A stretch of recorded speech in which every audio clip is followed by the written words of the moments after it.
আমার YouTube channel অর্ঘ তবলা। এটা আমার সেকেন্ড ভিডিও হতে চলেছে।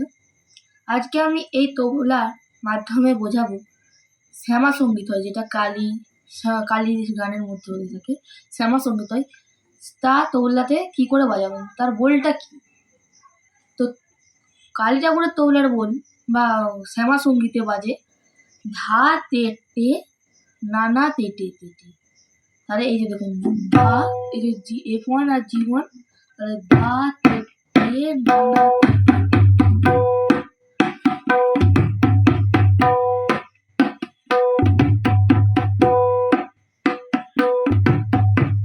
তাহলে এই যে ধা ধা তে টে ধা তে টে নানা তেটে।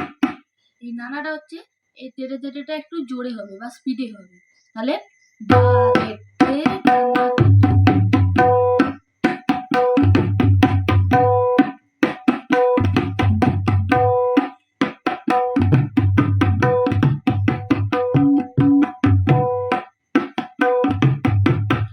এটাতে আপনারা তেহাই যোগ করবেন। যখন মানে গানটা শুরু হবে তার আগেতে একটা তেহাই যোগ করবেন। তাহলে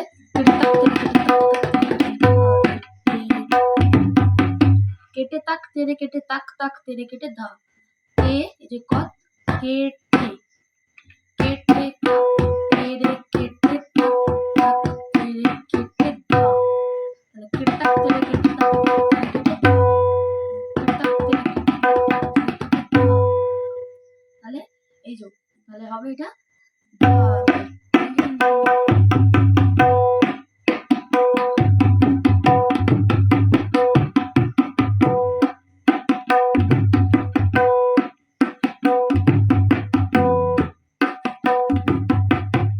এটাও হতে পারে ধা তে টে নানা তেটে, এটাও হতে পারে।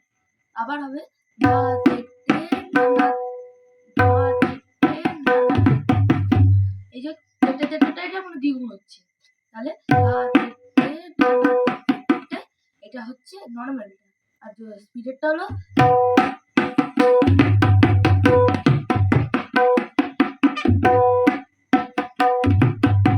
তাহলে গানের মাধ্যমে একটু বলে দিই আমি। শ্যামা কে আমার কালো রে, শ্যামা কে আমার কালো।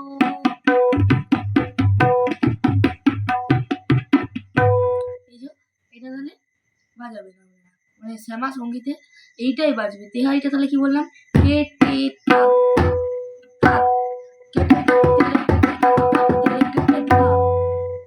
তাহলে যখন আপনারা এই বোলটা শেষ করবেন, মানে লাস্টে হবে, তাহলে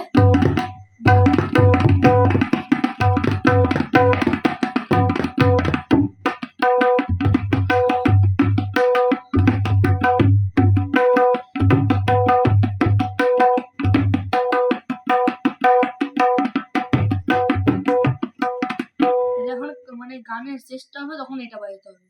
তাহলে এই যে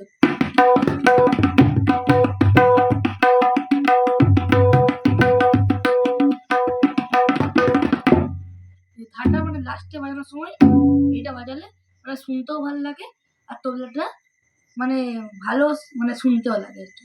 তাহলে এইটা বাজাবেন শ্যামা সঙ্গীতে। নমস্কার।